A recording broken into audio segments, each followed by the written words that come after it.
Hi everyone, my name is Marika van der Steenhoven and I'm the Special Collections Education and Outreach Librarian, and it is so wonderful to see all of you here. Thank you for making the time and the space to be here this evening. If you are a student here at Bowdoin and you've been to Special Collections to consider the history of the book, you've engaged with Dr. Werner's work, maybe directly by reading or consulting one of my favorite books, studying early printed books, or more indirectly by figuring out how to make this one sheet of paper into 8 pages, which is an activity that I've adapted and used many times, adapted from Dr. Werner's work. I have been so inspired by Dr. Werner's scholarship and library work, and in early 2020, I was planning out my summer of book adventures, and I was planning to spend a couple of days in Toronto at the University of Toronto's Fisher Library in a class with Dr. Werner, but I'm sad that that didn't happen, but it's such an honor and a privilege to have her here, to welcome her here to Bowdoin, to get hands-on with early printed books in our collections here. So here's a more formal introduction. Sarah Werner is the author of Studying Early Printed Books, 1450 to 1800, a practical guide. Here, you should all consult a copy. And the companion site, earlyprintedbooks.com, which if you haven't visited, I would recommend. Sarah is also the co-editor of the journal, The Papers of the Bibliographic Society of America. She has written numerous articles on book history, digital tools, and library outreach, including book history and digital scholarship with Matthew Kirschenbaum in book history, and working towards a feminist printing history in printing history. Dr. Werner's early scholarship focused on Shakespeare and modern performance, and her book, Shakespeare and Feminist Performance, Ideology on Stage, is still taught and cited by scholars. She worked at the Folger Shakespeare Library for nearly a decade as undergraduate program director and as digital media strategist, and is now a consultant working with special collections libraries to encourage teaching and collaboration with students and faculty using rare materials. Please join me in welcoming Dr. Sarah Werner.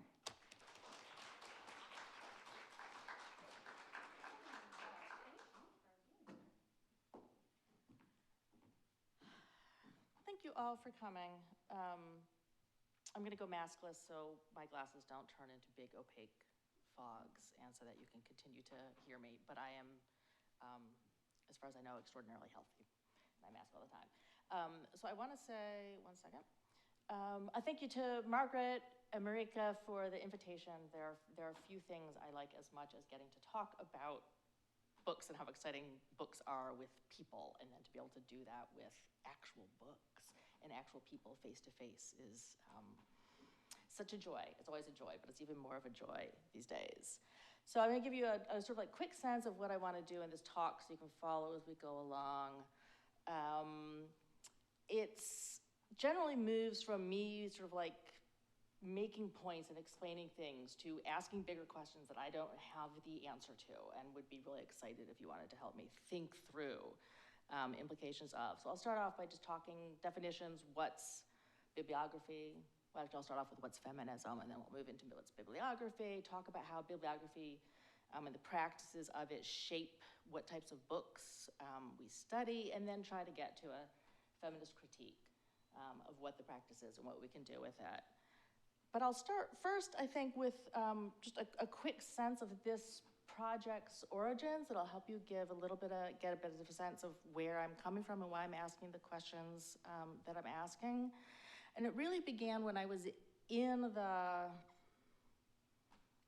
close to being done. I was in the final writing stages of writing, studying early printed books, and somehow suddenly at that belated stage, realized that although the first book I'd written was explicitly about feminist ideology and performance stuff, and although I'd been teaching in a library to students who were overwhelmingly women who loved it when we talked about, as did I, when we talked about sort of like gendered aspects of book history, I'd kind of written this book and hadn't really brought any of my feminist politics into it. And so I wanted to think about, like, how do you do that when you're not talking about printers? Like, it's one thing to have a project where you say, here are early American women who printed, and now we're going to find out more about them. but my book is really about processes and machines. And so how do you engage with a physical object that we don't think of as being gendered in terms of sort of a feminist politics? And one of the way I thought I had a solution when I would just refer to a lot of women. I would refer to books printed by women and written by women of the period. I would refer to women scholars who are writing about this now. And then when I got to indexing my book, literally I indexed my book on index cards, by the way, which was kind of fun, but I don't necessarily recommend it. And I counted up all of the mentions of people, and for most of them, I knew what the genders were and marked it down, and I was not anywhere close to equity. I mean, look at that. It was really upsetting to me, to be honest, because I thought I had done a good job, and I had thought I had found an answer of like, how can we remedy the situation? And it turns out that my internal clock of parity was as off as in all of those articles you read about, you know, like one woman talks for every 30 men and everybody thinks the women are talking too much, and how could I fall into that trap? So this project came out of that, and really is a sort of effort of answering these questions of how do you do not sort of recovery work and not talking about the agents who are doing the printing, but actually how we today work with these objects in our hands. So let's get to definitions, because this is really important to me. Feminism. People think they know what feminism means, but I'm going to tell you what it means to me, because that informs all of this work that's happening here. My feminism is inclusive. It's inclusive of race, it's inclusive of gender, of sexuality, nationality, ethnicity, religion, class, and ability. I especially want to emphasize that I think that gender is malleable and socially defined and not a fixed binary category. My feminism is always political, and it is always striving to improve the world. In other words, the sort of feminist theorizing that I always do and that I'm trying to do in this project is not limited to work on women, which is a category that is multivalent within a period and across historical periods and cultures. Rather, it's a way of thinking about what historian Judith Bennett describes as patriarchal equilibrium, which is a sort of long view. The historian in the room is nodding. Thank God I got that right.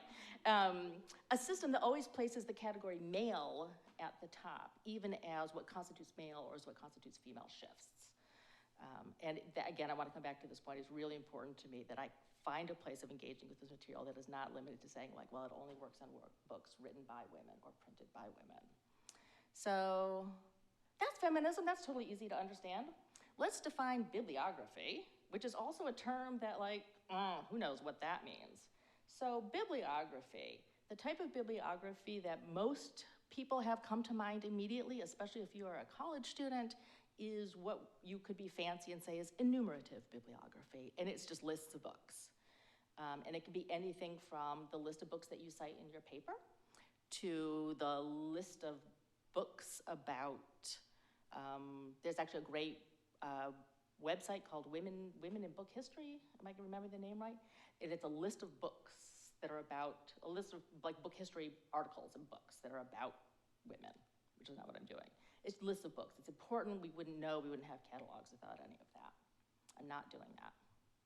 There's also analytical or critical bibliography, which is a way of exploring what the physical object of the book can tell us in terms of understanding literary history or what the text is, and really making connections between the material features of a book and what we do with it. That's great. I'm not gonna say anything bad about it. I think analytical and critical bibliography, we're just gonna fit into the rest of it. What I tend to be mostly interested in is descriptive bibliography. What I really like to do is looking at books and describing what I'm seeing. It is a system that makes the other branches of bibliography possible. You don't know what you are looking at if you don't, that's such a librarian thing of me to say. You don't know what you're looking at if you don't have it cataloged properly. But kind of it's true, right? Like you need to understand what the object is in front of you before you know how to interpret it. So when I talk today in this talk about bibliography, really the type of bibliography I'm talking about is not book history and it's not creating lists. It's really about that interaction between the physical text that is in front of you. Oh, I forgot one definition, and what we're doing with it. The one thing I don't have a slide for, but which is a really important definition, is book. I just realized that. So I talk about myself as being interested in books. I am interested in books. The technical definition of a book is really specific. What Marika was holding up before is a book. It's a codex. It has, there are loose pages that are bound together in a binding. You hold it in your hand. You can do all sorts of stuff with that. There are a lot of textual objects that are not books. There are scrolls. There are newspapers. A magazine is not a book. Well, it kind of is a book. There are digital textual objects. My point is that in English, we do not have a word that works as a catch-all for all of these types of textual objects. And so I, like many other people, I just use book. And when I say book, I do not mean to exclude all of the other forms. All right, I'm glad I remembered to, let's turn on my iPad again, to define book for you. It's a problem that I'm having in another society of like, how do we tell people what books are? All right, so let's get to descriptive bibliography and do a little bit more in-depth, just like what I mean when I say that. Descriptive bibliography, which you will sometimes hear people refer to as DesBib, and I sometimes say that because it's a lot shorter to say. So DesBib is a set of practices and principles guiding how we describe printed textual objects. See, this is why I say book, because textual objects is tricky. How we describe printed textual objects that uses bibliographical features to determine how a book was printed and what the ideal copy is. That is, how the different states and issues of an edition are related to each other. There are a couple of key points about this. It finds evidence in the printed object itself. So if you want to know how a book was made, you are looking at the book, you are not looking at the archives of the publisher. That's also historical research, but that's not bibliography. And it tries to express the relationships between different parts of different instances of a book, of an edition, by thinking about the ways in which what that book was supposed to have looked like, what was intended to have looked like at the moment that it left the printer publisher's hands in order to be distributed to the audience.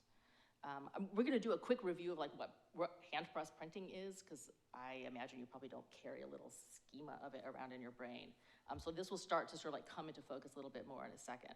But what I really want to say is I will occasionally refer to the ideal text. Don't freak out about ideal. Talking about the ideal copy doesn't mean that the text is perfect or that the object itself is perfect. It just means that there are lots of different instances of a book and they have changes between them, and you want to figure out what it looked like when it left the printer's hands 500 years ago. DesBib is what lies behind good editing. So when you're reading an edition of Shakespeare, when you're reading an edition of Moby Dick, whatever it is, somebody has looked at the early printed text, they have had to make decisions about should it be this word, or if there's another copy, it has a different word, which of those two words is right? And what's the punctuation? There's a lot to say about editing that we are not gonna talk about, because that's like a whole other lecture, and it's very interesting, but DesBib is what makes that possible. It shares the same impulse that was responsible for a lot of the mammoth catalogs that we have and use today for incunables. Incunables are those books that were printed up to 1501. And there are catalogs that list every one that we know of in extant copies. We have catalogs that track all of the books that were printed in England or in English up until 1800 now, but they list everything. DesBib is part of what makes that possible. It's also something that people who study this work it's Bowers. There's a guy named Fredson Bowers. He wrote the book, Principles of Bibliographical Description. It's something it's a body of work that started in the 19th century that a scholar named W.W. Gregg expanded, and that Bowers in the sort of early to mid 20th century codified. So isn't that Bowers invented this field? But as a shorthand, you might hear people saying like, well, Bowers thinks that, and that's who Bowers is. That guy. It's key to know, especially I'm looking at folks who do not study English literature, it is a very Anglo-American field, an approach to studying historical textual objects. There are other ways of doing it. The French do it one way, Germans have their own way of studying books. We're gonna talk about sort of the Anglo-American tradition. So, the Desbib comes out of 19th century efforts to turn the description of books into a profession and a science that is a repeatable, objective process that builds on visible evidence as found in the object itself. It was a way of defining the practice of working with books that started to differentiate bibliographers from librarians and from collectors. That bibliography was a professional occupation, and these other people were just dilettantes and didn't really know what they were doing, so the bibliographers wanted to come around and make it a science. So they created their own community. They were primarily interested in speaking inside to their own community and not explaining to others why you come in. They wanted to set standards for themselves. And it's important to think about what it means that they thought of it. There are weirdly a lot of debates about, is bibliography a science? Because we want to say, no, it's looking at books, dude, it's not a science. But the way that bibliography was created worked like this diagram, which is the same way that sort of scientific principles worked. They looked at specific examples of books. From those specific examples, they drew conclusions that they turned to principles that then they could apply to other specific examples of books, right? And that's the sort of the scientific method, is you make observations, and from those observations, you know the hypothesis, and you derive things.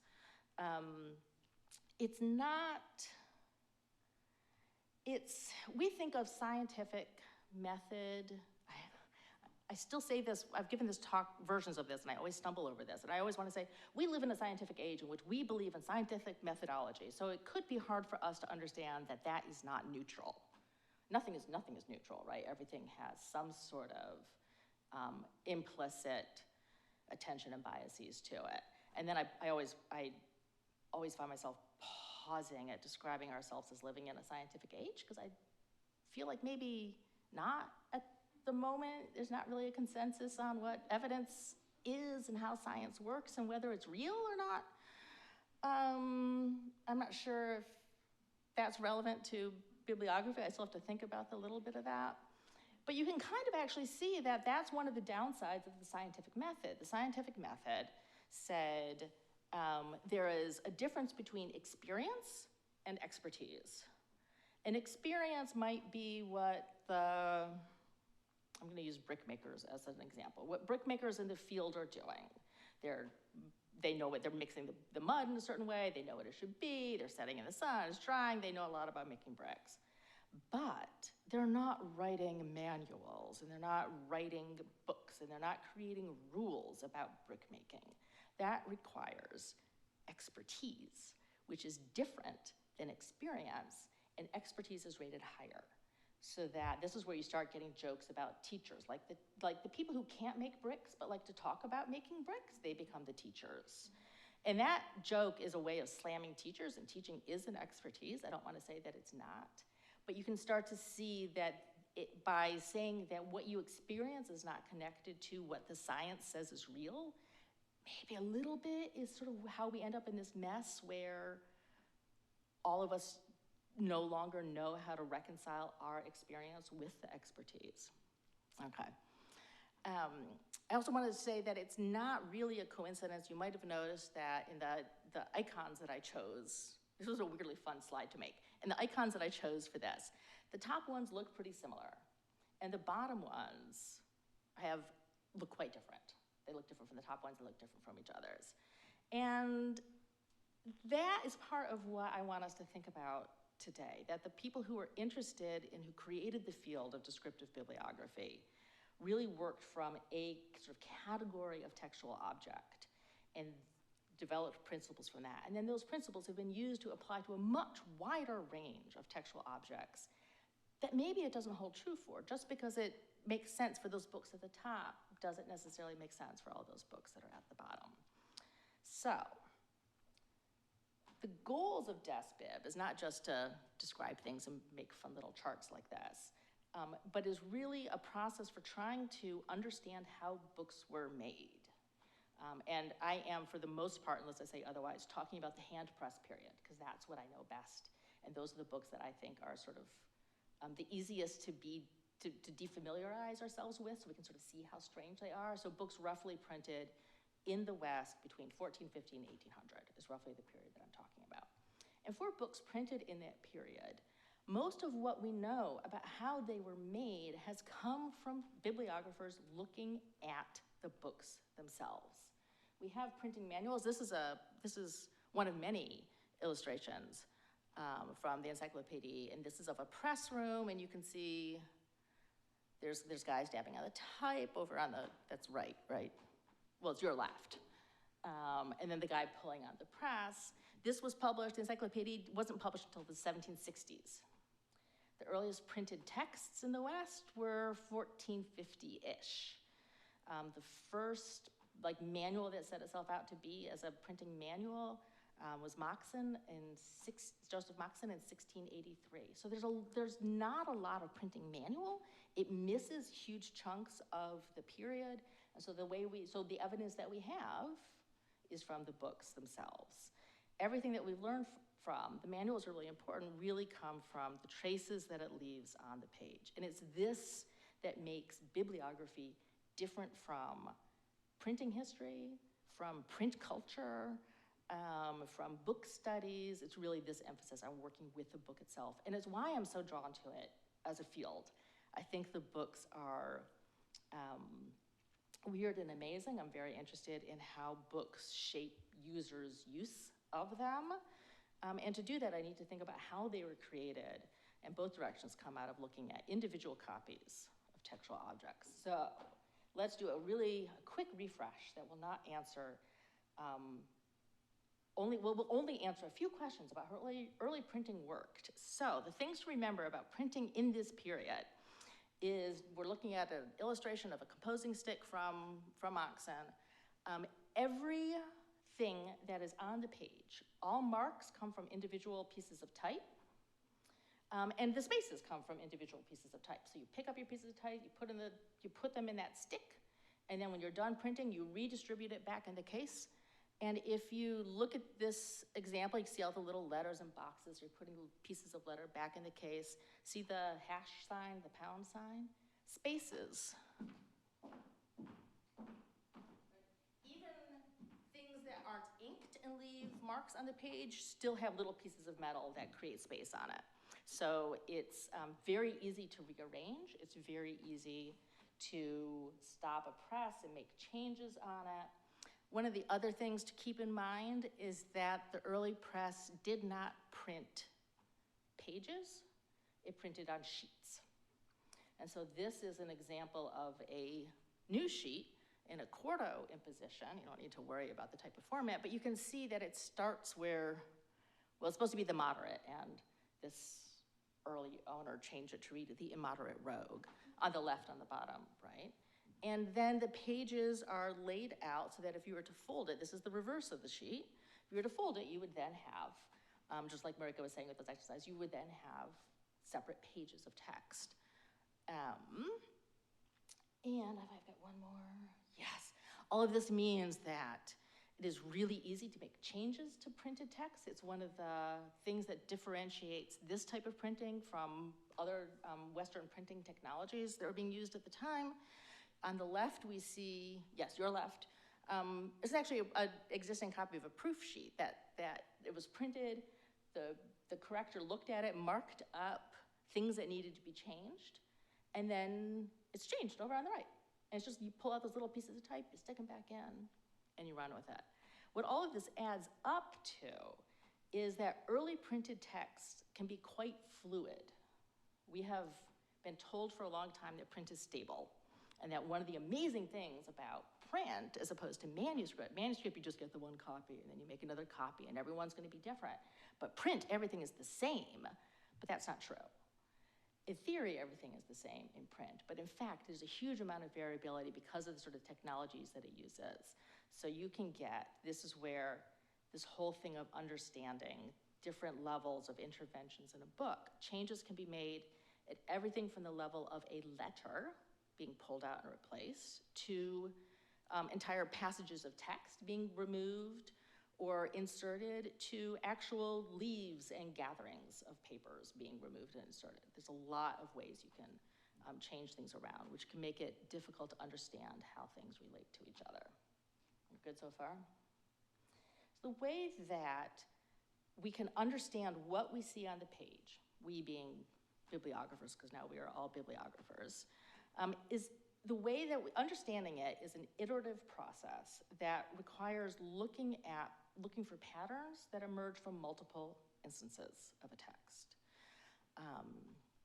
So you want to see as many copies as possible of an edition so that you can spot like, oh, 10% of, I'm making up numbers, 10% of these copies have this passage, and some of that 10% have this other error, but then there are these books over here that have error too, but not the passage. How does all this fit together?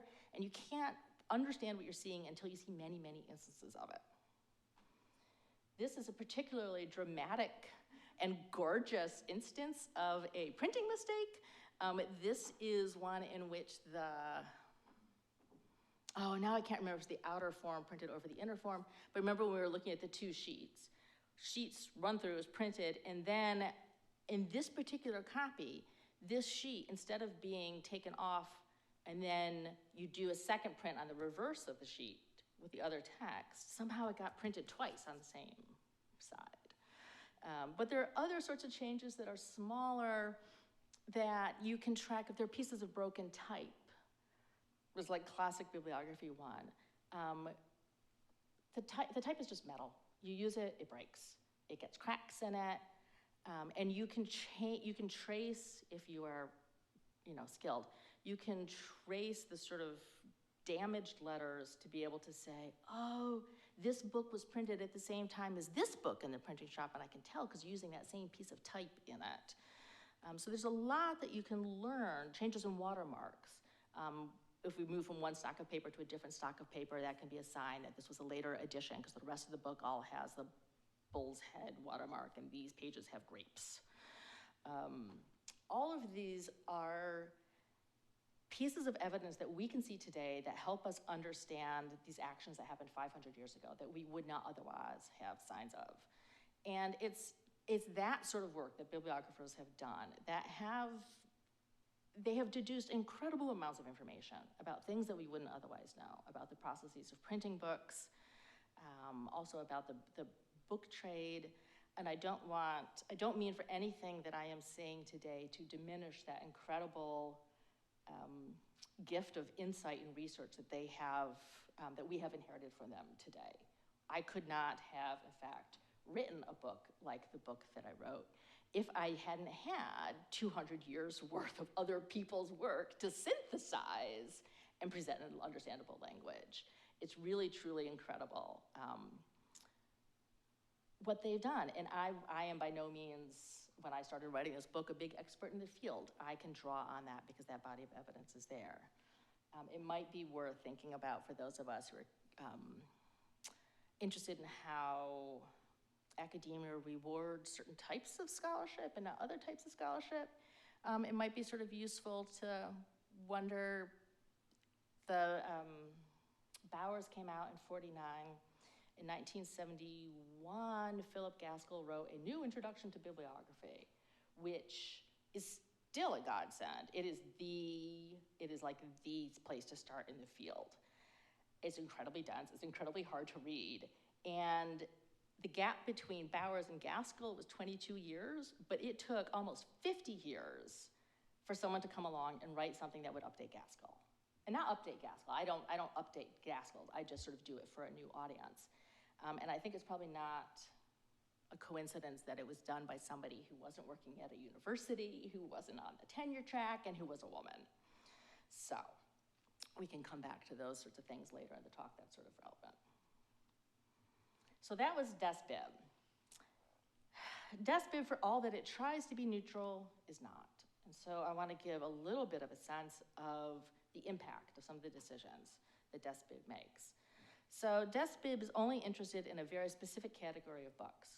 It's only interested in Western printed books through the, well, actually, in theory up until now, but in practice through sort of like early 20th century at best.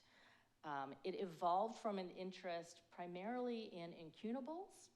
When we think that we know the early history of printing sort of for granted, but it was not always obvious that this text was printed by Gutenberg, and then this text was printed by Schoeffer, and in fact, it's still not entirely obvious, some of that today.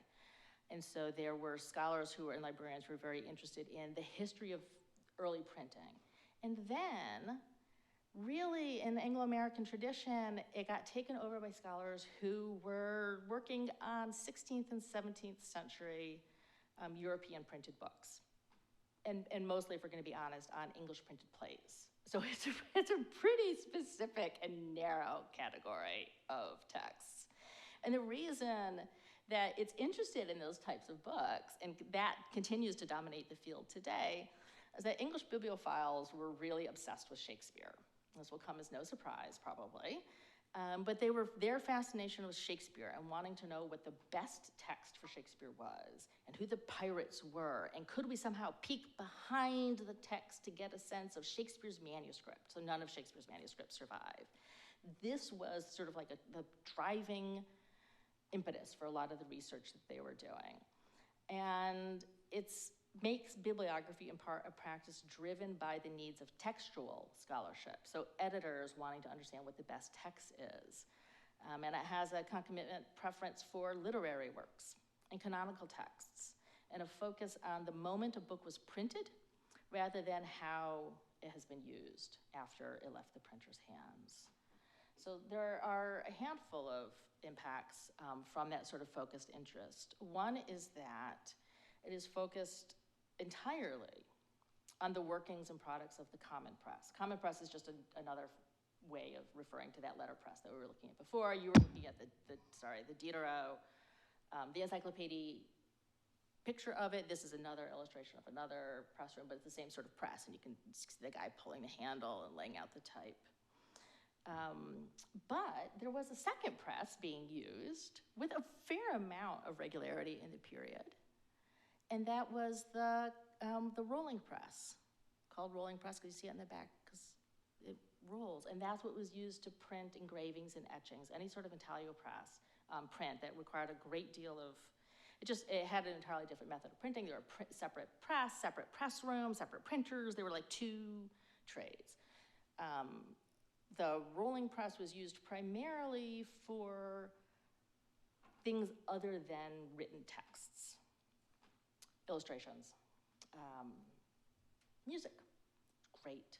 Boy, printing music on letterpress, each little note and each little stave, like it's complicated to get it all lined up. Engraving worked much better for that. But this book, despite the fact that it was printed in London in 1705, so it falls exactly in the middle of the period that English scholars are interested in the hand press period, it's not in the main catalog that we use to find works to study, the English Short Title Catalog, because it's entirely letterpress. And therefore, it's not really a text, I guess, is the assumption for that. So we miss huge categories of printed objects because of the early bibliographers' interest in literary texts. It also bibliography doesn't tend to pay attention to engraved plates, even when they are part of a text. So I'm not gonna be able to talk about what this book is because I really don't understand it because it's kind of crazy, but it's gorgeous. Maybe somebody later could be like, yes, this is exactly what Soldini was up to. But it's this beautiful book, 1776, and it has, you can see that on the left is a plate, and it's printed in a sort of blue ink, and that would have been done on a separate press at a separate time than the stuff on the right-hand side. But even on the right-hand side, see the initial letter? it's lovely. That's actually weirdly an Italio initial letter. It is not relief printing, which is weird in and of itself. And they're different colors, and it doesn't really get paid attention to, even when, if you look at, this is a different copy of the same book, and it has a different plate facing the same chapter. It's super easy to do because rolling press was a separate process.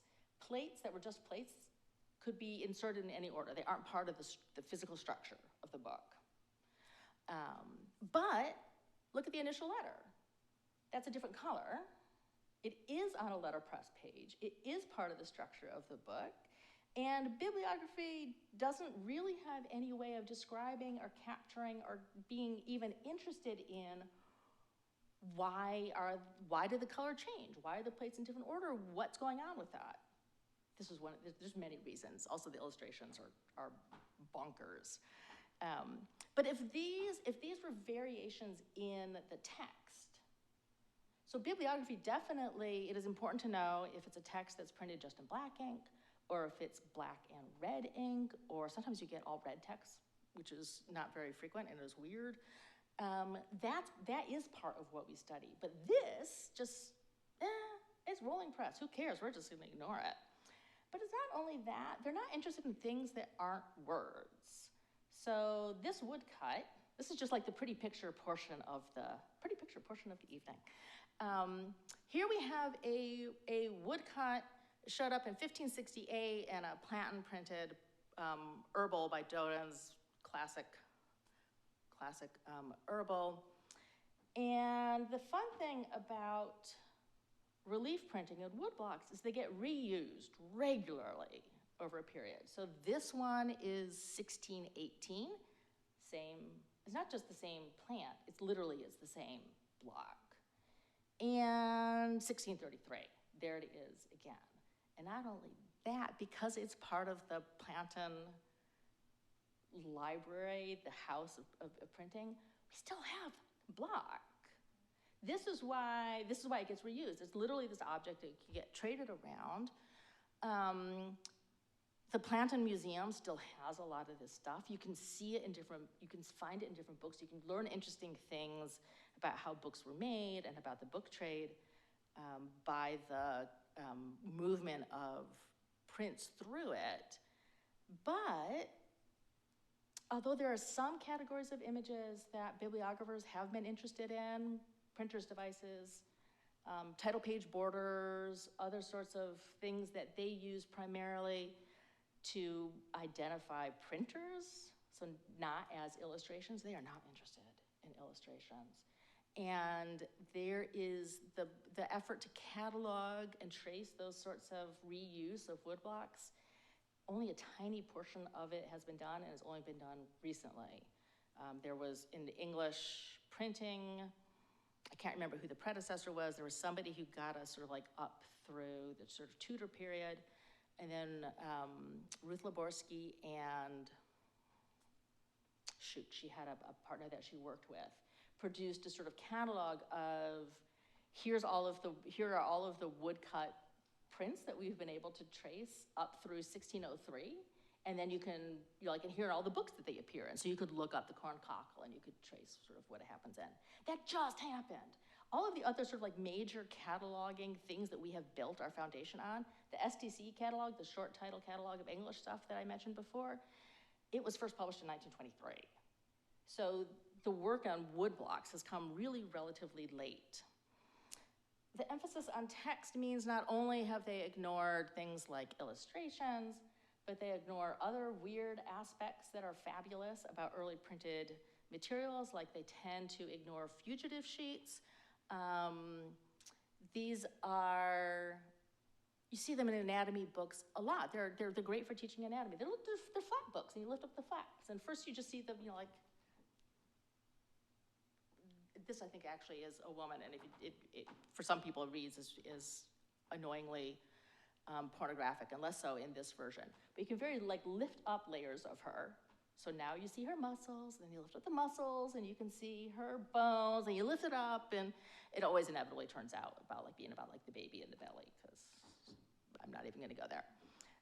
These tend not to be discussed very often, but they're a fascinating piece of text. Vowels. Vowels are these spinning discs that have been part of books since medieval manuscript days. You can use them to calculate astronomy. You can use them for fortune telling. This one is this. Oh yeah, this is Peter Apian. So this is about sort of like astronomy and navigation. You can use them for fortune telling. You can do all sorts of things. They are everywhere once you start noticing. But we know very little about vowels. There is no equivalent to the Laborsky. Here are all of the various illustrations in English printed books. There's no catalog of vowels and where you find vowels.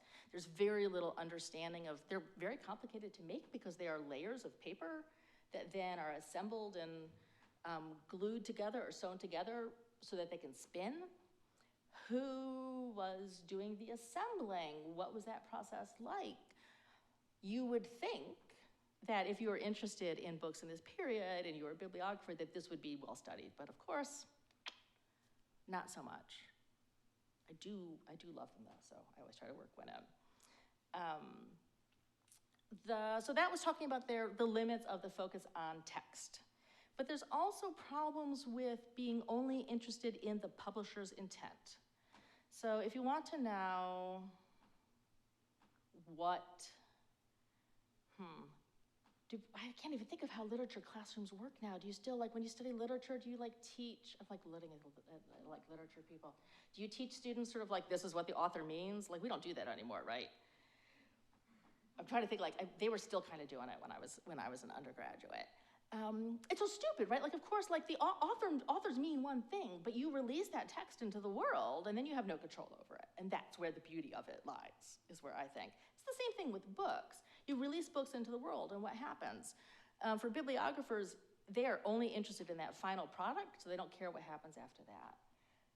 But there are interesting examples in a period that blur the border. So these are a couple of instances from Margaret Cavendish. Margaret Cavendish,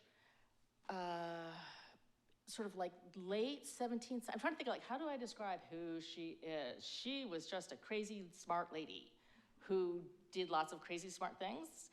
I mean, she wrote plays, but she also was really interested in natural philosophy and the sciences. She wrote a book called Blazing World, which is often pointed to as the first science fiction novel. She also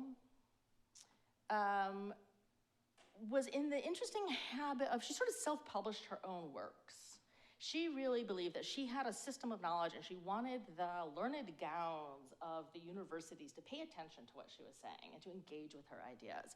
And so she would print up her books and then she would distribute them to the universities, by which I mean, of course, Cambridge and Oxford, because it's 1668, you know, it's the only thing that counts. But before she would do that, so she would have these books printed up, and you can see on the top one how she has altered, I think it was desist, I can't remember what's underneath that, and she's changed it to cruel. And we know it's either her or her agent, I don't know which one of them it is, but in copies of her books, those sorts of corrections are uniform. Like you find them in not just a couple of copies, but in many, many copies of her books. In the lower one, can you see that written by my Lord Duke is actually a pasted on slip of paper, the edges around it?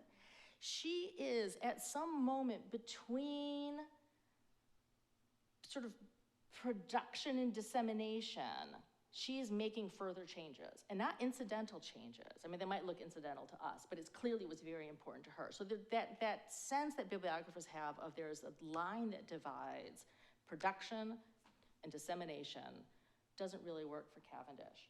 It's even harder with Thomas Mills, who I literally know nothing about him, so I can't tell you whether he was interesting and crazy and smart or not.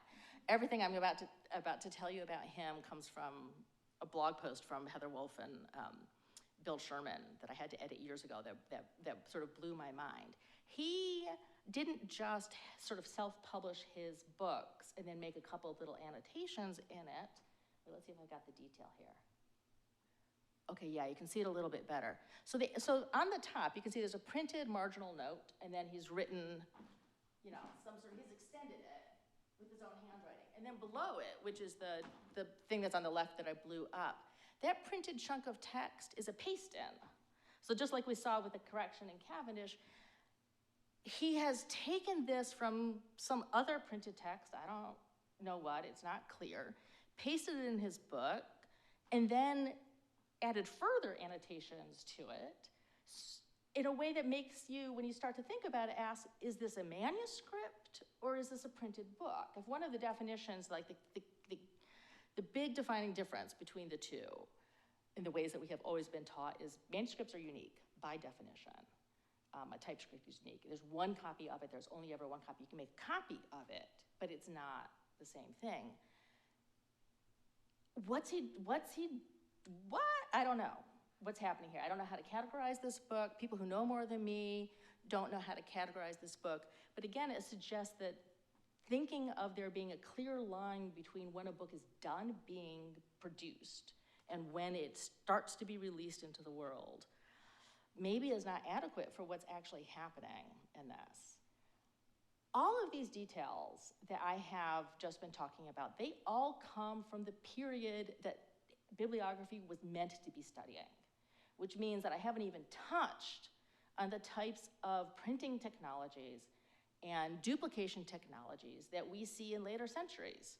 So I have bibliography absolutely has not been prepared to deal with offset printing or with mimeographs, any sort of stencil printing, right?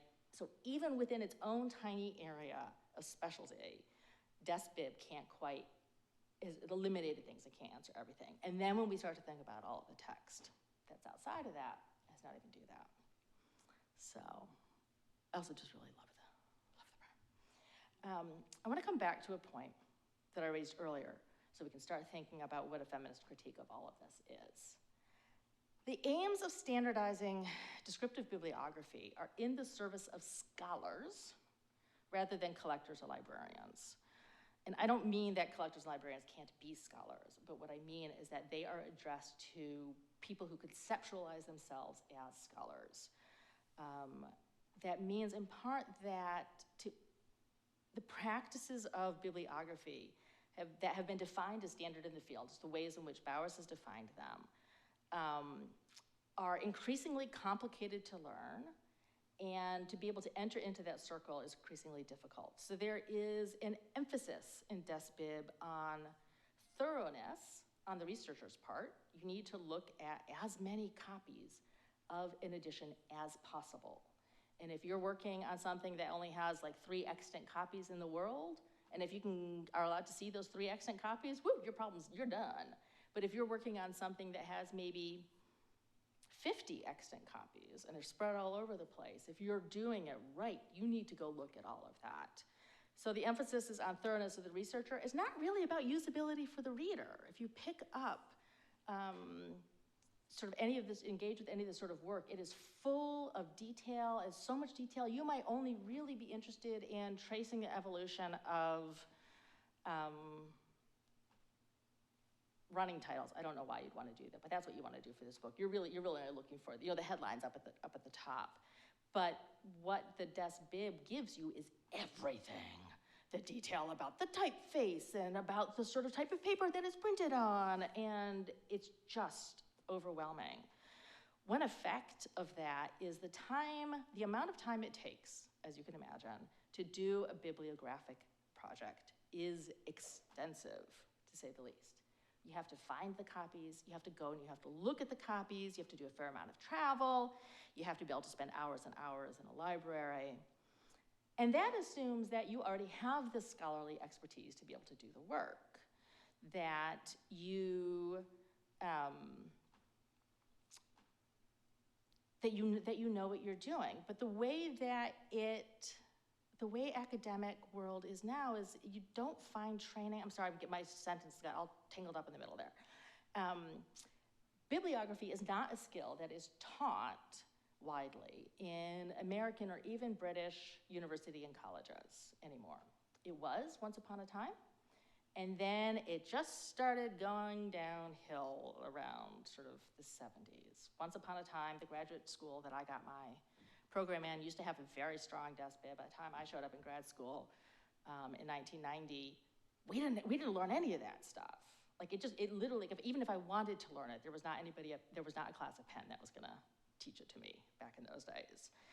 If you want to learn how to do it, most of us have to go somewhere else. You go to rare book school.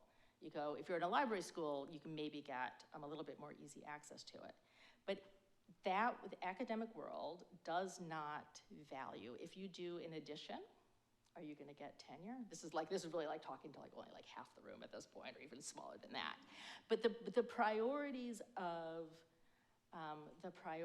academic departments have moved further and further away, generally speaking, from bibliography, making it harder and harder to learn bibliography, all while bibliographers are still, nope, this is the way that we do it.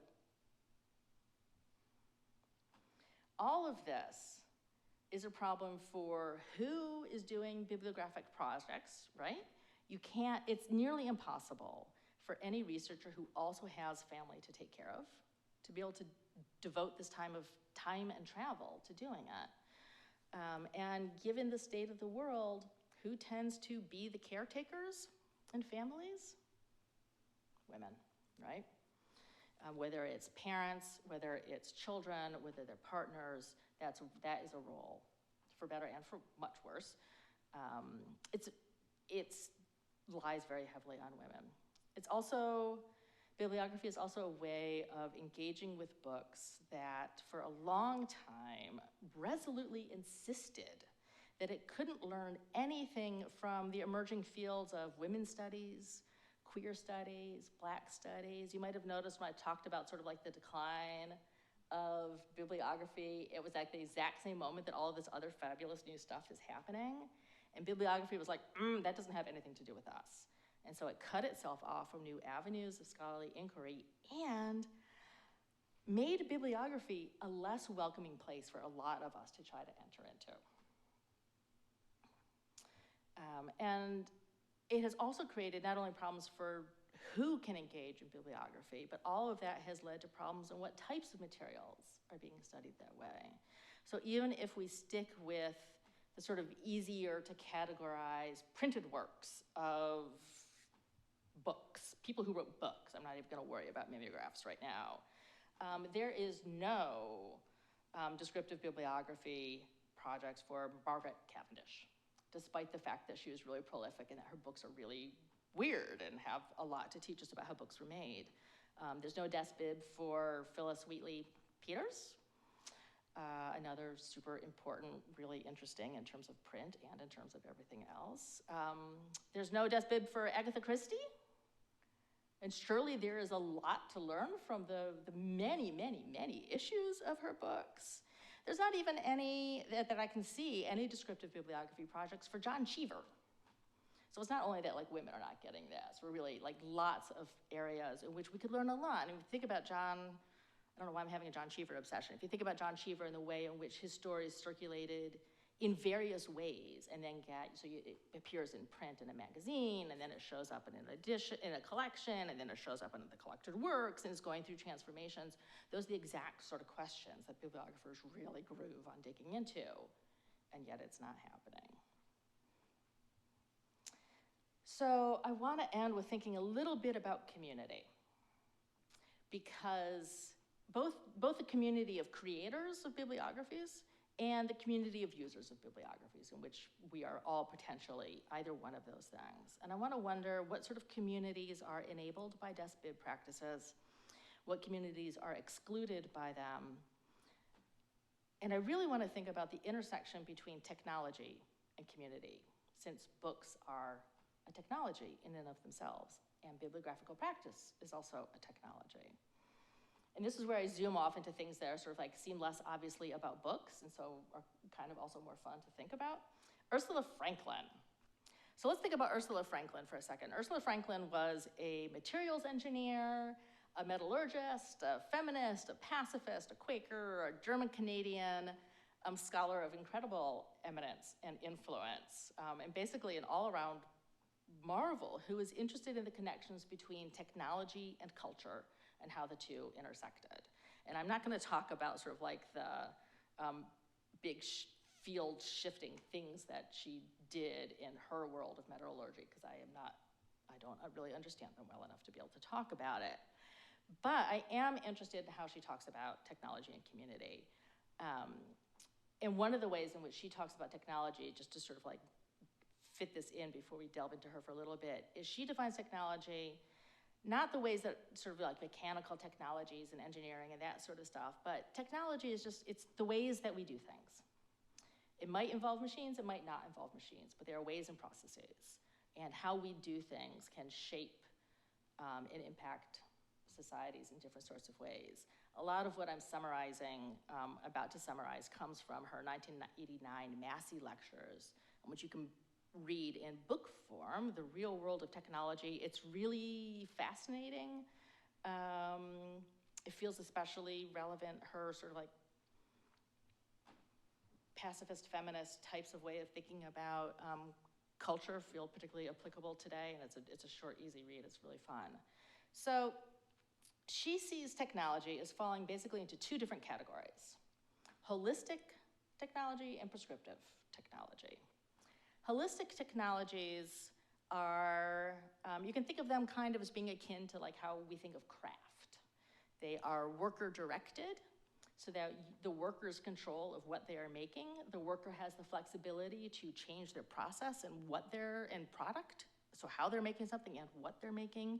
There's individual freedom, and there's specialization by product, so that I make vases. That's what I do. I'm a vase maker. I love it. And I can make vases in all sorts of different ways that I want to because I control what I'm doing. Prescriptive technology is easy to understand when you think about it in terms of assembly lines. Prescriptive technology is manager-directed. The manager tells you what to do. It's exact. You have to do things exactly as you are told to do them, because otherwise it'll throw off everybody else on the assembly line. It creates compliance. You need to do what you are told to do, otherwise it screws up everything for everyone. And you specialize by process. I am the person who knows what temperature to fire the kiln at, and this is what I do constantly. It's the craft and assembly lines, it makes it seem as if you want, like one is modern and one is pre-modern. That's not right. I mean, you can find examples of assembly line practices going back millennia, and you can find examples of craft practices happening now. But I find it a useful way for me to think about books and how we use books. Books are a holistic technology in terms of how we use them, right? You can read the pages in any order that you want to. It's why books are so different than scrolls. Scrolls are what you could start in the middle of a scroll. I can tell you that from years of sitting in synagogue. But in fact, scrolls are not really meant to be zipping around in the middle of them. Books, you can in fact disassemble and remake books really pretty easily. This is an example of a 1622 printing of Christopher Marlowe's play, Edward II, in which on the left you can see that's the early printed text. And I guess maybe for some owner, this copy was missing the remainder of the play, and so they inserted pages in manuscript, and so it continues on. That's really cool, but you know what? Then, after they did a couple of pages of manuscript, they then inserted a 19th century printed edition for the remainder of the play. So really, the only thing the manuscript pages are doing is filling in the gap before they're not gonna write out the whole play. But they created this amazing book by sort of like making it into their own book, right? Like putting it together in new ways. You can modify books. That's holistic technology, right? Like the user can do what it wants to do. You can modify books. You don't even need to use books as things to read. You can use books as decoration on the left.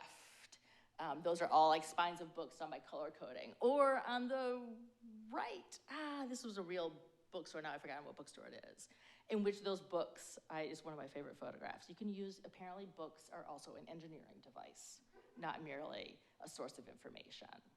So books are holistic technology in terms of how we use them. Hand-pressed books are also holistic in terms of how they are made.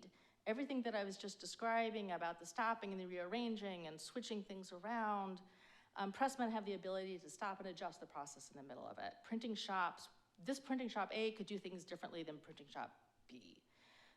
Even now, that's just it's another printing manual. Dominique Vitale, you don't need to really worry about too much about what you're looking at. But even now, so I mean, early modern books were particularly holistic, I think, in terms of how they were made. But even now we find examples of, we can think of holistic books as a holistic technology.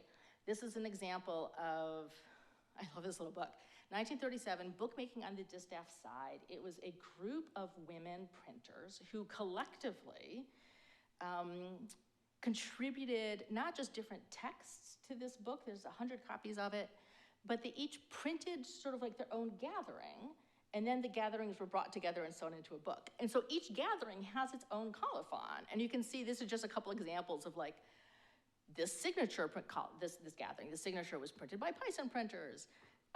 It's hilarious and amazing, but also a really, like, for me, a really sort of like eye-opening example of like, well, it's like letter zines today, the same sort of things, that you can have different people contribute things, you sew it together, and then you've got a book.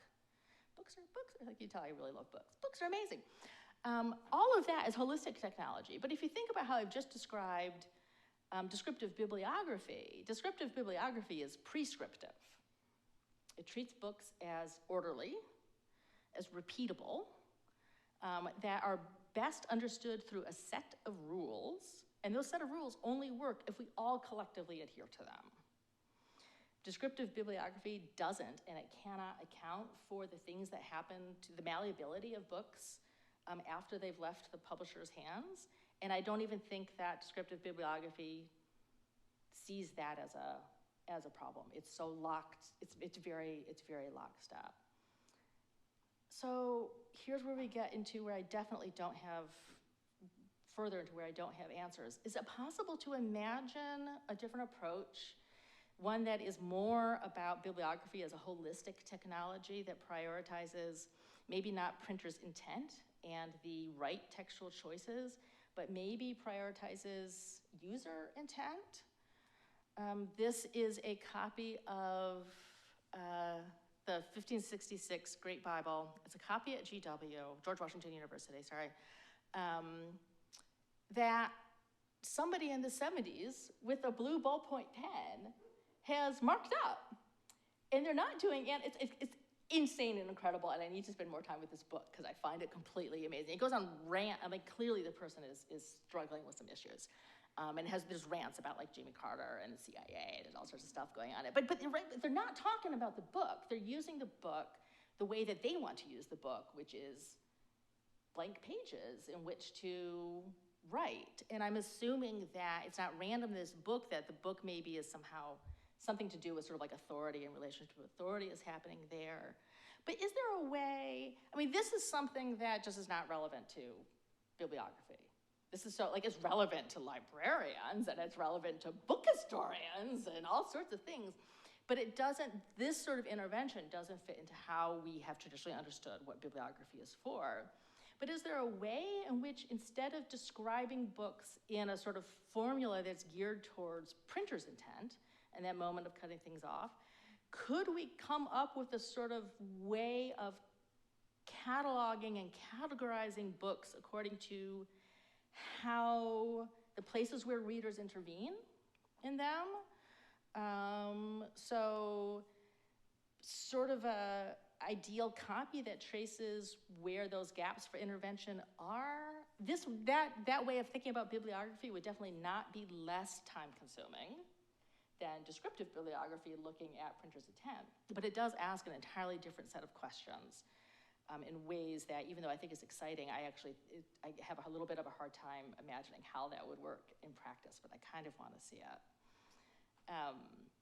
If another part of the problem of drawing in new bibliographers to the field comes from the rigorous amounts of information and book processing that it requires, Can we imagine community and expertise in different terms so that bibliographical exchanges, instead of happening between the expert and the expert, or the expert lecturing the newcomer, can actually be on equal footing exchange of information? One example for me of how that might work comes from the feminist movement in the late 60s and early 70s. And like many of us, I've become, in the last handful of years, really obsessed with mutual aid and with mutual aid societies today. And so this is where we are not going to talk about old printed books. Instead, we're going to talk about Our Bodies, Ourselves briefly. Our Bodies, Ourselves emerged from a women's conference in the late 69, I think is the year of the actual event. And there was a workshop, and in that workshop about sort of, you know, it was I keep doing that. A workshop, it was a whole conference about sort of like women's liberation. And there was a track that was about bodies and health. And the women in that session realized how little they knew about their own bodies, how they worked, what even they looked like, right? This is the period where you start having handing around mirrors so you can sort of like actually see what the inside of what is between your legs. And they decided that the answer to that was that they needed to find out, and they needed to share what they learned with other women so that other women could also learn about their bodies and everybody could be lifted up together. And the result was a staple-bound, it's a little bit hard to tell from the top-down view, a staple-bound book of women and their bodies, which then in the second printing became Our Bodies, Ourselves, right? This is the original incarnation of that big, fat book that was up in print until recently. This is the fourth printing. You can see how incredibly popular it was. The first printing was only 5,000 copies. And then the second printing jumps to 15, 20,000, 25. It's in a very short period of time, they're spinning out tons of copies of these. And when you look at the table of contents, you can sort of see this interesting printing technology happening in here. There's this weird, the first one was actually, they printed themselves. For the second printing, they partnered with New England Free Press. It starts to look a little bit more typeset and professional, but the table of contents is a handwritten, it's not mimeographed, but handwritten offset printing thing for it. But what I love about the table of contents is that it shows us how from the start, the Boston Women's Health Collective, which that is the author of the book, right? Like they're not individual names. It is the collective is the author of the book. That the collective saw this as a project that was going to expand and grow because of its users. And rather than shaming people for saying, oh, I can't believe you didn't know this about your body, we'll just write this better to tell you about it. They explicitly say, would you like to make suggestions, write up your own experience, or otherwise work on the course? Please write us. The course is what all of us make it. There's no hierarchy, there's no threshold to jump over to get in. It's like, you wanna learn, you wanna help, you are welcome, you bring your energy, we will learn and we will do this together. And as the course grew way beyond what the initial collective thought it was gonna be, it gets through, they keep talking about on the table of contents and on the page behind it, sort of like, this is what we're gonna do next. Like, we only have these subjects, but we realized we didn't talk about X, Y, and Z, and we're gonna add this in the next printing. And it takes years because they just become so frantically sort of like printing off more reprints of this. And eventually they decide that they're gonna switch from the small press that they were working with. So New England Free Press out of Boston published a lot of stuff that looks like this. Some of it is more stencil, some of it is printed. There are reprints of other things. It's all the good radical lefty stuff that you would expect from the time period. And the Boston Women's Health Collective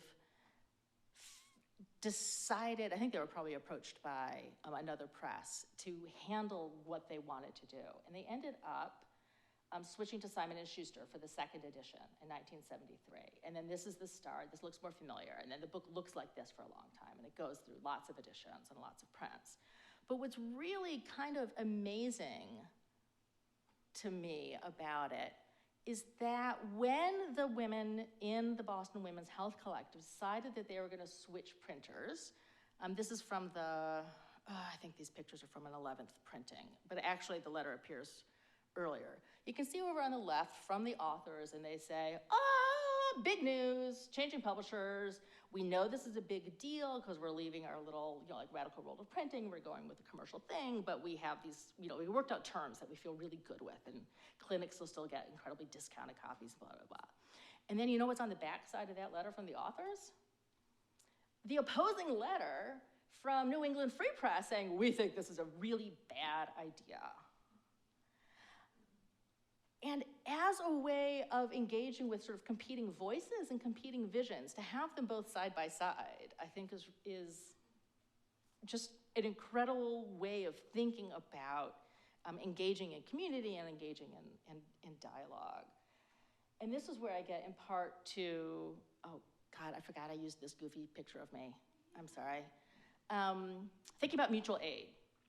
So mutual aid offers another way to think about modeling community and expertise. One of the things that makes mutual aid different from charity, for instance, is that instead of there being people saying, we know what's best, and if you meet our definition of what's best, we'll give you money, or we'll give you housing, or we'll give you loans, or we'll give you whatever it is.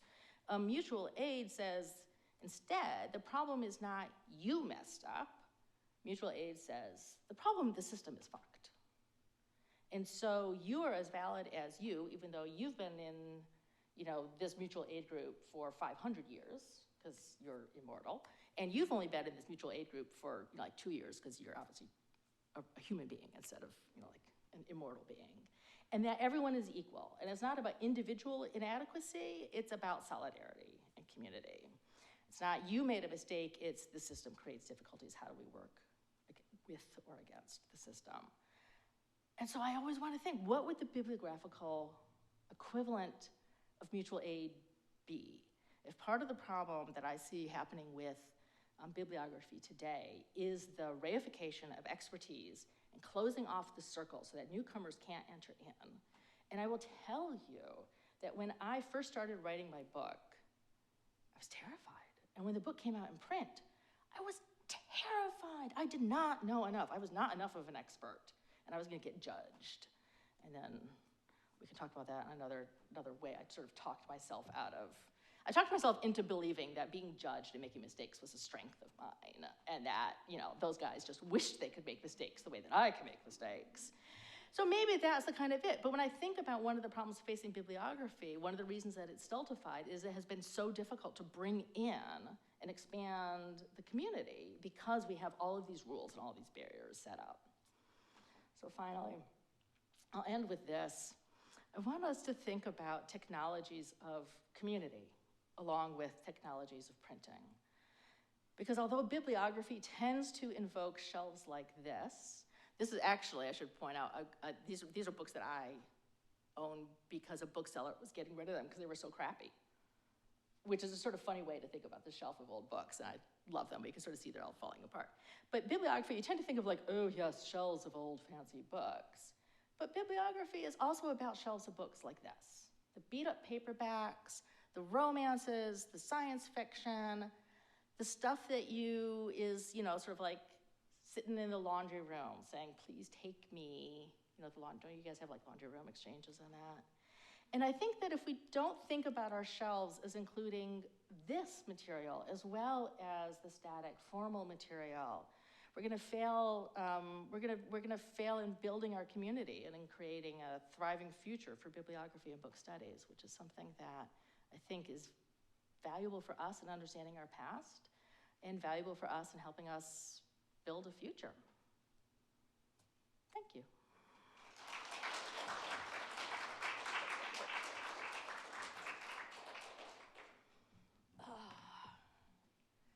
I think, is this on?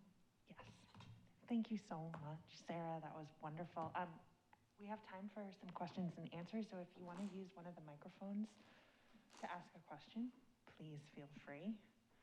Can I ask a really simple, maybe it's simple, maybe it's I not. love all questions, Okay, simple great. or complicated. I'm just curious about like if there is a book or a scenario that pulled you into this world, because you were doing really performance-based scholarship. So I'm just curious about what pulled you in. Yeah. The short answer is, this goes back to weird job questions. The short answer is I didn't get a job as a tenure track professor. I'm sorry, it sounds so bleak, right? I didn't get a job. And there's lots of reasons why I didn't get that job, and I think it was a blessing in lots of ways. But I did know the Folger really well, because that was my home base for research. And I knew about textual scholarship, because I was interested in how performance gets represented in print. And so the Folger decided they needed somebody to create and run a course for undergraduates on book history. And they cared less, I love them for this, they cared less that whether or not I was an expert in bibliography and more about whether I was a good teacher. And so that's how I turned into a bibliographer. And I do think that one of the reasons it occurred to me that my book needed to be written was because I was a newcomer in the field. And I didn't learn this stuff in graduate school. I taught myself all of this stuff. And it was so annoying because the Gaskell book that I was talking about is brilliant and it's so good, and I still learned so much from it, and you have to read it like 5 times before you understand anything that's happening in it, right? Because it's so full of detail, you've got to like read it through for it to make sense. And so that was part of it, and part of it too was the students in the room who have worked in special collections with old books. Have you had this moment of just like, awe and joy that like you can touch things from centuries ago and there are these old materials? For me, teaching students who had those sorts of responses of like, wow, this is really cool. I can't believe that I'm allowed to, like touch this stuff, made me see that field as being sort of like really open and full of joy in a way that I had stopped feeling about performance studies. I know. And then I had time to write the book because I didn't have to worry about tenure. Because you would not get tenure with a book like this. Well, some places might. I think a place like here is probably more likely to see that it's valuable than like R1 universities.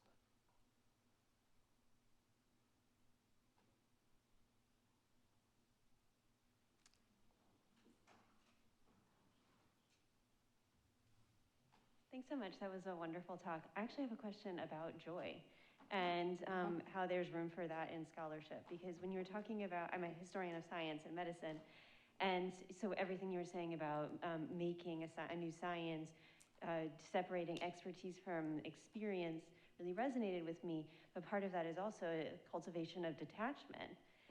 And that's sort of the scholarly position, right? That we're supposed to always sort of be detached from our work, even though we love it. And I think, every historian I know loves books and loves old things. And yet, it's kind of seen as sort of unprofessional. It's like, I love touching old books. It's so exciting. Even though it is really cool to touch stuff that is from centuries ago. So I kind of wonder if that's part of sort of a feminist rethinking of bibliography as well. I love that. Thank you. I hadn't thought of it in terms like that, but I really think it is. I'm thinking in part also, I mean, the literature equivalent is that you're never supposed to talk about so I trained as a Shakespearean, right? And when you're a Shakespearean, you're not supposed to talk about how much you love Shakespeare. It's something that we study, and it's something that is important, and it gives us insight into blah, blah, blah, blah. But you're not supposed to read the speech out loud and then get emotionally worked up because it's incredible. And you would certainly, but that's how most of us approach reading. I think when we were children, maybe that's how most of us approached learning. If we were able to experience childhood learning in a way that was joyous. Some children are in schools where you just have to memorize things. And so I think that sort of joy and sorrow and the full range of emotions.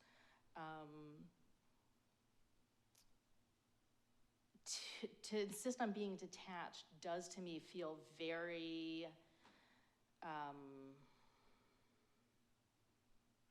a way of insisting on I'm the expert and you're the not, and I don't know why I said that there, and you're not. And so everything about, now I'm thinking about sort of feminist pedagogy and sort of decentering the authority of the teacher, and that sort of like community that's created in the classroom is a similar sort of saying, we're not going to be detached, we are going to do this together. So I love that suggestion. That's really great. Thank you. We should all find joy in the things that we do, because otherwise, it's so tiring. Hi. Hi. Thank you for the talk. And I'm a philosopher, and I really, I got really engaged when you were talking about Margaret Cavendish, because nobody talks about her in philosophy, because she's a woman of the early modern period. And, in my field, people are trying to, learn from these women now. And, there's like a really slow effort to introduce, because we have text from her, right? Yeah, So that's the problem that people usually say, well, we don't have the text from women. But then there's this text, and then people are little by little trying to incorporate this in their classes, and, and by that I mean little by little, I don't know, maybe 2 people in the US are doing this. But I was just curious, in your field, how is that, what is the thing that you're doing to, or I mean, not you, but in general, to kind of save what we can of this type of books, like this particular book, you're giving us a criticism, what cannot we, get out of this book, given this kind of format of studying books? What are we doing now? And philosophy is just well, you just read them, but I was just wondering, how do you do it? Thanks. You're welcome. Oh, that's such a that's an interesting question. I mean, I do think that one of the advantages of studying not just text, but these sort of physical objects that have been around for centuries is they can help us have insight not only into, say, what Cavendish wrote, but how people responded to her over the centuries, how, I mean, the thing that, I guess I'm just pausing because I also want to sort of say, we said so much stuff about the people we said so much stuff about. Why do we have to keep talking about Ben Jonson? This is actually the first time I've mentioned Ben Jonson this entire talk. I don't know why I suddenly want to be mean to poor Ben. Why are we limiting ourselves to the same authors and the same writers over and over again when we have so much stuff has survived? And we've lost a huge amount of textual material because that's what happens, right? It gets used up and it gets thrown away and it doesn't get saved, and that's just life. But I think we can learn a lot more about the world, and also I don't know, if you wanted to have a better understanding of what the Royal Society was doing in England, don't you kind of need to know what Margaret Cavendish is doing, because that's what she's yelling about. you know what I mean. There's the disciplinary boundaries that every discipline sets up about what counts and what doesn't count are always shifting. And so it's funny to me that she wouldn't be philosophy today, because I think that's probably how she would have been received, or what she was trying to be received as back then. I don't know if that really sort of answers your question or your point. Can I just so everyone knows that we do have a Cavendish in special collections and archives, so you should come and visit it. They do. There is a Cavendish, and it has those uniform hand corrections in it, and it has one of those bindings that Liza Blake is obsessed with. Cavendish bindings. It has one of those bindings that Liza tracks, and you should definitely. I mean, Bowdoin has a Cavendish. You should go look at it, and then bring your colleagues in and be like, obviously a philosopher. I don't know what makes something obviously a philosopher, but so I agree with you. I don't see why she wouldn't be.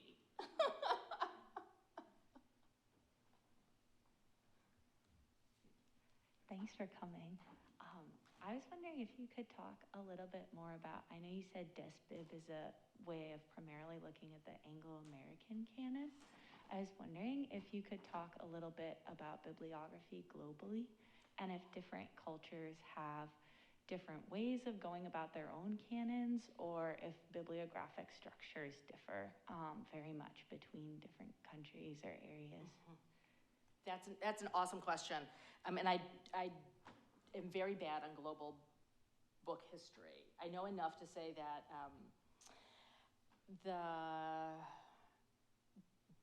different textual traditions do have different ways of thinking about how to talk about it.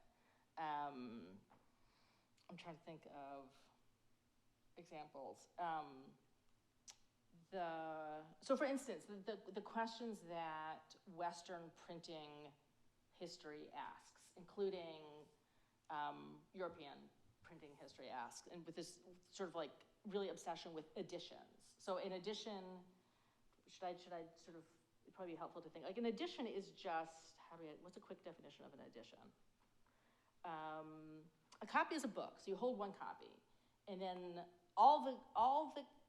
there might be a corrected copy and a uncorrected copy. Those would be two different states. There could be a copy that's issued, in large print. So a lot of times, like novels get issued in large print, the same text. All those different copies collectively make up an edition of, annoyingly, Harry Potter is the book that came to mind. I'm sorry about that. So that's an edition. It's just all of the individual copies in all of their various states on the same text makes up an edition. But that only makes sense. One of the things that differentiates an edition from another edition is how much text changes in it. There's sort of like different sort of features. Whether or not the type is set the same. But in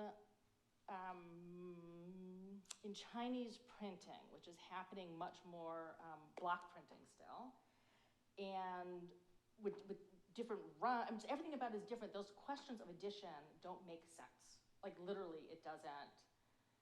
And I'm having a hard time articulating it, but if my friend Devin was here, he'd be like, yes, this is exactly why it doesn't make sense to talk about, because the material conditions of how it was printed, those terms don't translate.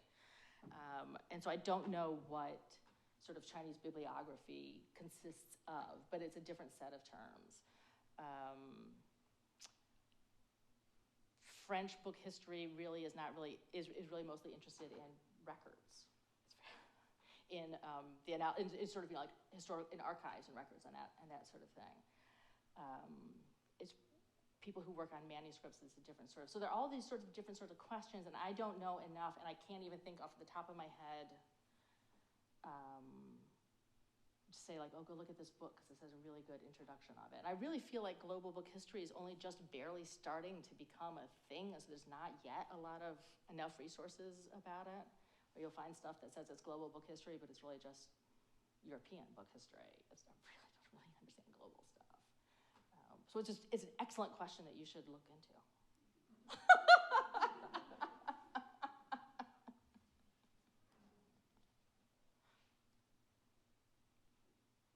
Hi. So I was really interested in the Our Bodies, Ourselves, and how I noticed that like the illustration on the cover looked more like just a drawing. And I realized I don't really know how, like the kind of just like block letters in the red. And I was wondering that I don't really know a lot about the way that book covers and illustrations are made today, as opposed to just like the relief printing. Mm-hmm. So like, when did that kind of change? Because obviously, like, I don't think that's relief printing that they're doing. So yeah. How did that change and when? The 20th century confuses me. Not quite as much as the 19th century. The 19th century is worse. But if you're interested in specifically in sort of image reproduction, there's a couple of different books that are really good. Bamber Gascoigne. Do we have any other art historians here? Bamber Gascoigne, what's the name of his book? It's blah, blah, blah, blah. Oh, that's not helpful. I will remember, and I will tell Marika, and if she could, I'll tell Margaret. But it's actually a really lovely book because you'll see there's so many printing technologies. You start to get into planographic and xerographic and stuff that just ink sits on the surface as opposed to being pushed in. And this one, it's hilarious. The cover's sort of hilarious. I mean, they're clearly doing the hand, the sort of hand to echo back to this. So from a design perspective, I totally get why they do it, right? And they're using, is it the same picture? Yeah. It is the same picture. How did I not notice that before? I mean, so Simon & Schuster is very hard trying to echo that sort of early printing in its choices here. But you're right, but they're, I don't know how they did it. Yeah. If you get very excited about Our Bodies, Ourselves, which I think is really exciting, the entire Boston Women's Health Collective archives are down at Radcliffe now, which is just maybe a couple hours. Is that true, Boston, from here? Not far. And they would have all the records, and they would have all the early editions, and all that sort of stuff. And then you can make your own. I do. I mean, I think Our Bodies, Ourselves is ripe for some sort of is ripe actually for sort of a bibliographical project. I think it really sort of tells us a lot, especially when you put it in context of all the other printing that's happening. Thank you for this wonderful talk, Sarah. So you are doing a workshop with some of faculty and staff tomorrow, and I'm just wondering for people here tonight if you could tell us a couple of exciting finds from special collections and archives. Oh. Pique people's curiosity. Let's even look at it. Yeah, I know. I'm trying to remember. We were just excited about everything. Let's see. Wait, what were the? We found. Well, we love the Cavendish. The Cavendish is amazing. There was also what was that weirdly square, not trimmed book? It had some plates in it. Shoot. Yes, and weirdly also, it doesn't have a spine covering on it, so you can it all looks like it's in gatherings, but it's this thick. Shoot. So there will be a list. Margaret and I will write up an actual list, and then people come to the workshop, and then you can circulate it, and then you all can, or if you can't come to the workshop and you just want to come by special collections and look at some weird books, you'll know what to call, and Margaret can pull them up for you. There was that nice extra illustrated copy of the Female Volunteer by Eliza Allen from 1851. which has, so extra illustrated books are books that a user has inserted their own illustrations into. And so it's like scrapbooking in a book, kind of, maybe is a way to think about it. And some extra illustrated, there were a rage for, in the 19th century, with Grange Rising, and you would buy books that sometimes specifically had instructions, like you want to put a picture of this in here. That seems boring to me. And then this one seems to be a much more sort of just really a really personal relationship with the book in which you want to, it's a story about this incredible woman, and so there seems to be stuff added in. Those are really, when you're looking for sort of I like it when users do weird things with books. That was a good one. The Cavendish is fun. Though I don't think we selected any of the widow books. I'm trying to think of what else did we see. Oh, and I was just going to say, and I need to go back on Wednesday to look at the Shakespeare, I can't remember if it was there's a second folio and a fourth folio of Shakespeare here, and one of them I was looking at really quickly has a lot of marginalia in it, really marked up, somebody's been doing something with it. I don't mean somebody now. I always have this brief moment when I show that GW, the Great Bible, and I love it so much because somebody wrote in it with ballpoint pen. And then I always think maybe I should clarify that, please don't go into a library and write it with ballpoint pen. But that one's so weird. Who was this person? Why was there a Great Bible lying around that they could write in? I don't know. If only I had one like that. The last thing I'll sort of say about that is I truly, truly, truly believe, I'm trying to stand near the mic so you can hear me, but also not get blinded by the lights. Any book can tell you a story if you spend enough time with it. And even books that look sort of clean and pristine and never used, that's also telling you a story, right? There's this delicious tension in books, the older that they get, with the more used they are, the less likely it is that they've been saved in the special collections. And it depends on how fancy your special collections is. So sort of like very rich institutions like the Huntington, I always want to do that voice drop when I talk about the Huntington, the very formal there. Their books actually have a lot of annotations on it. But they do tend to be nice copies as opposed to the ragged copies that you might get at Iowa. Iowa also has a nice book collection. But all of that is to say that like any book is a good book. That was a really sappy moment. I'm glad that I got to get that out of my system. I do believe it. And I was just going to add, for anybody who owns, speaking of errors, for anybody who has my book, there are mistakes in it, and I have errata lists in the form of stickers. So you should come up here, and stickers. And for those of you who teach with it, I'll just give you a big chunk of them, so you can have your very own errata list. Thank you again so much for your talk. Oh, my pleasure. And thanks to all of you for being here.